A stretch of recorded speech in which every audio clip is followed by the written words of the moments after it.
So you have a rectangular magnetic core. So let's write zero. Lalakihan natin.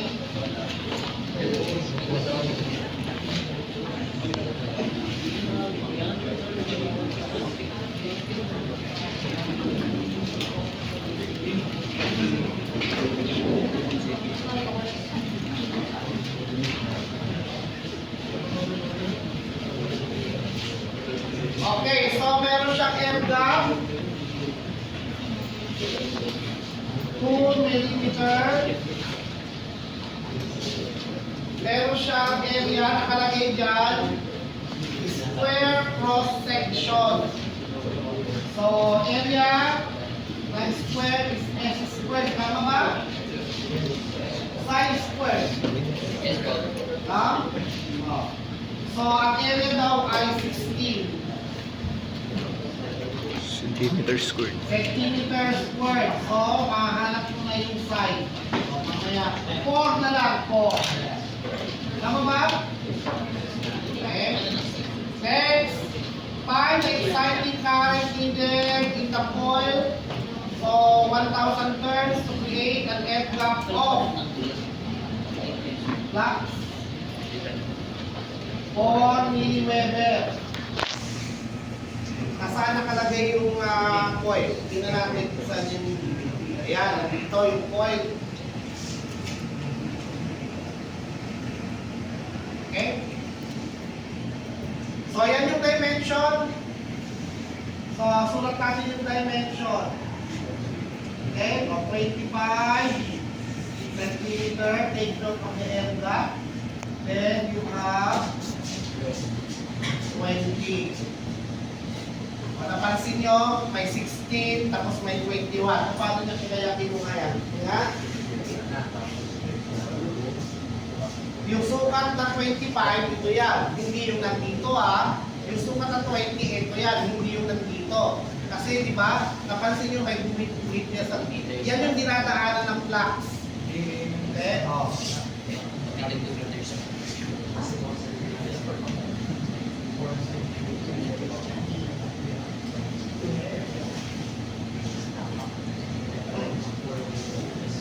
Ano kaya ito? O, 16 daw. Hindi nandiyan na kasi, di ba? O, need 4 centimeter yung kanyang kanyang side. Di ba? So, ibig sabihin, ito 4 centimeter. Ito 4 centimeter. Ano yung length ng F-gap? Length ng F-gap is 2 millimeter, equivalent sa meter. Gawin yung meter yan kasi Weber to di ba?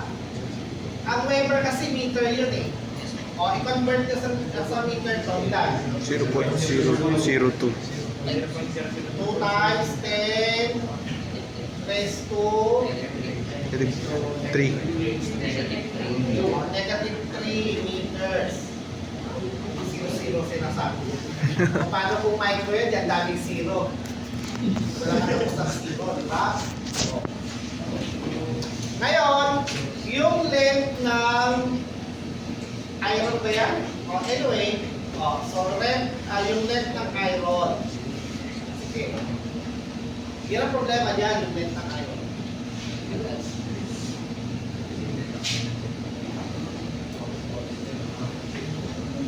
Sige. Kasi yung mga example natin, binigay rin yung nominal length, di ba? O, so, okay, hanapin natin yung length. 43.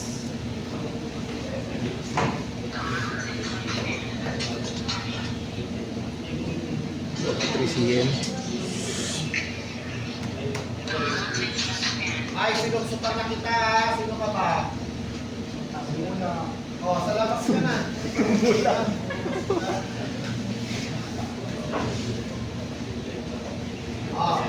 Length ng iron. 43.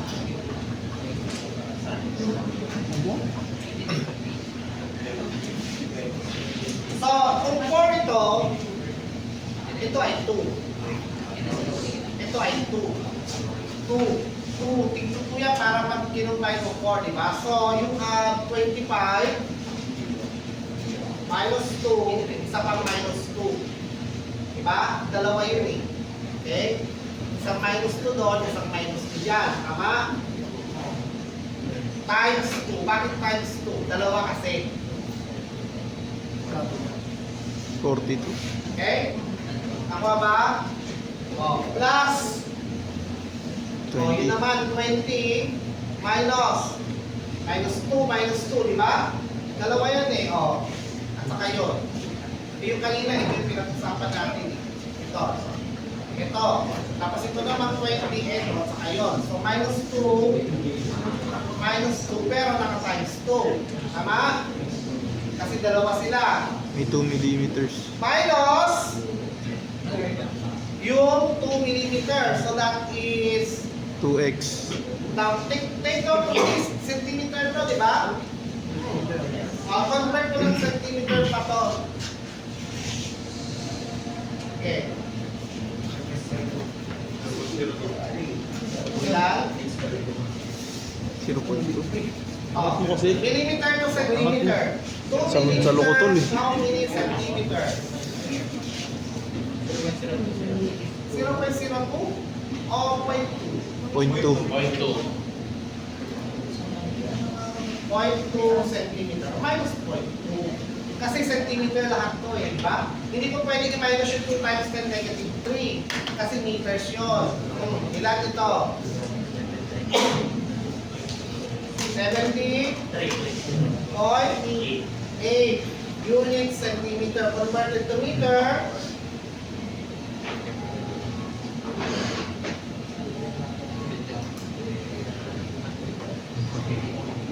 Point. 0.738. Ha? Okay. O, tapos ka na sa left. Tignan mo. 2,000 binigay. Hindi ko kailangan gumamit ng curve. Hindi ko kailangan gumamit ng curve. Okay? So F total is equal to H ng gap, length ng gap, plus H ng iron, length ng iron. Diba? Kapag walang 4,000, kapag walang 2,000, hahanapin mo agad to sa curve, diba? Ito. Eh, binigay yun. So, ito ay, ano yun? Beta ng, tawag doon, beta ng air gap, mu ng air gap, length ng air gap. Ito yung magiging formula mo kapag hindi ka gagamit ng yung curve natin. O, plus, beta ng 4. Okay? Yan. So, yung beta ng air gap saka beta ng iron, equal yan. Kasi isa lang naman ang kanilang iniiputan. Ngayon, ano ang formula ng beta? Flux over area. So, beta ng gap is equal to beta ng iron is equal to flux over the area. Ang flux ay binigay, di ba? 4 milliweber over the area. Mayroon. May area 16. Okay. Tama, 16. Ayan. Dito. 16 centimeters squared. Centimeters squared or Weber is meter. Convert to 16 centimeters squared ng meter. Ng meter squared. Hindi ng meter ha. Ng meter squared. 0.8. Pagkalit class, 16 centimeter times. Ilang meter sa centimeter? 1 meter ilan? 10? 100. 10 squared yun. So, magpupultiply ko pa ng isa, di ba? O, 1 meter, 100 centimeter. Kaya magkakancel yung 2 centimeter. So, lalabas dito meter squared. Okay, o ilang meter squared yun? 0.16. Ganun lang. 16 divide 100, tapos divide pa ng 100. Dalawang beses i-divide yung 100 sa 16. Ilan? Times 10? Meron mga times 10 Tip yun? 8. 0.16 lang pa talaga. 1.6 times 1.6 times 10 raised to 9. So 1.16. Ano ba? 1.6 1.6 times 10. raised to negative 3. Ayun, negative 3 meters squared. Kaya para makita mo na Weber per meter squared yung beta. Okay? So, huwag yung mapaliwaliin yung mga units kasi pagdating natin sa lesson number 3, sa lesson number 2 saka sa lesson number 3 pala, structure lang muna tayo. Pero pagdating sa lesson number 4, babalikan na naman natin, baka makalimutan na natin. Okay? So ilan ito? 2.5. 2.5 Tesla, di ba? Sige. So F total. So 1.5 divided by yung gap 4, 5 times 10, negative 7 multiplied by 1. Air gap eh. Diba? 1. Length ng gap in meters 2 times 10 raised to negative 3. Diba? Plus 1.5 ulit divided by 4, 5 times 10 negative 7 multiplied by 2,000. Naka-multiply doon yung length ng yung buong yan. Ano yun? 0.738. Meter na to no? Tama, this one is already in meter. 0.738. Okay? Kompleto na. Pero ano ba yung FT? NI, di ba? So, ang N 1,000 times I. Isa na lang ang variable o yung I. So, what is the value of I? Chips. Solve mo. Yeah.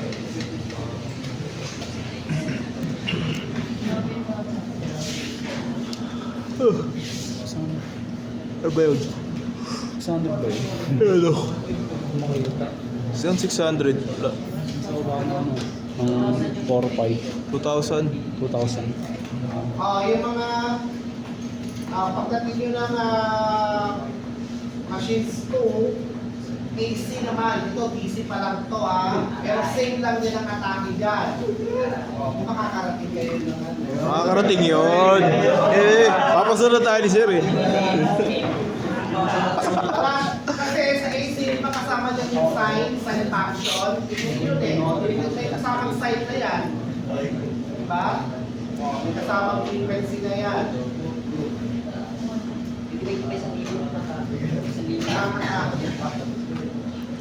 Ang daming foundation nyo yun Machine 1, machine 2, at saka yung apparatus and devices. Yun yung foundation. Kasi yung mga lumalabas sa board. Fred, parang aparatos lang, di ba? Ito, parang aparatos. Isang anos. 2.5 na lang.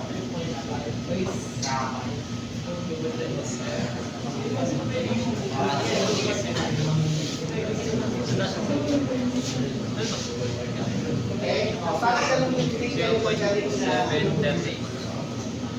2.5. So, ilan ang I? 2.5.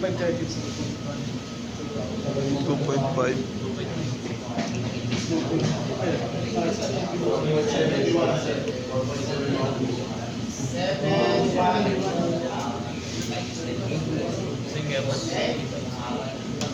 So, may dalawang problem tayo na gagamitan at hindi gagamitan ng graph Pag given yung permeability.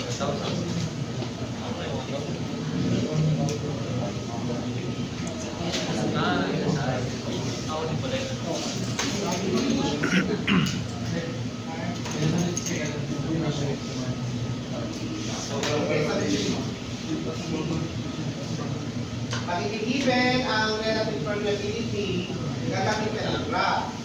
Okay? Pag Ito given. kasi, bakit ako gagamit ng graph kung gagamitin ko naman yung 2,000 na permeability?